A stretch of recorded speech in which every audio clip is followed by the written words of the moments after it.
দেখছেন বেঙ্গল নাও, সব খবর সবার আগে।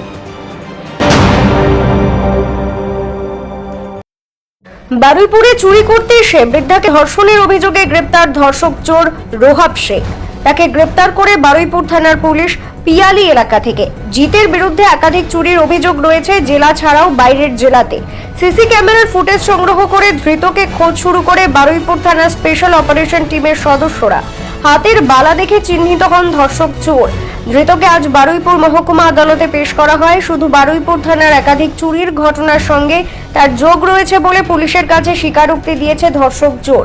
পুলিশ সূত্রে খবর, বারুইপুর স্পেশাল অপারেশন টিমের সদস্যরা গত 10 দিনে 30 জন চোরকে গ্রেপ্তার করে, যার মধ্যে 4টি চুরির ঘটনার চুরি যাওয়া সামগ্রী উদ্ধার করেছে পুলিশ। চুরি করতে এসে ধর্ষণের ঘটনায় বারুইপুর শহর জুড়ে চাঞ্চল্য ছড়ায়। এই ঘটনায় অভিযুক্তকে গ্রেপ্তারে অভিযুক্তের কঠোর শাস্তির দাবি জানিয়েছেন এলাকাবাসী। পাশাপাশি বারুইপুর শহরতলিতে আরও নজরদারি বাড়ানোর আবেদন জানান তারা।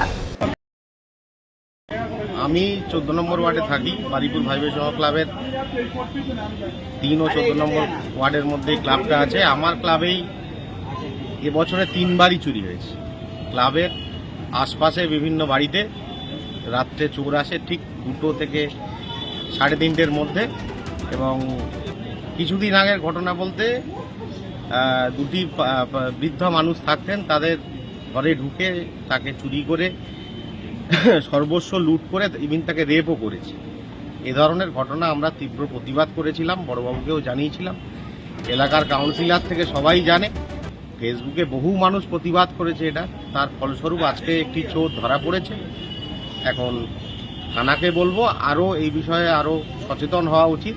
আমাদের পাড়ায় প্রতিদিন গার্ড যেভাবে দেয়, সেই গার্ড আরও রাত ভোর পর্যন্ত যদি গার্ড দেয় তাহলে আরও চোর ধরা পড়বে, এটুকুই বলা। দক্ষিণ 24 পরগনার বারুইপুর থেকে অনুপম দাস, বেঙ্গল নাও।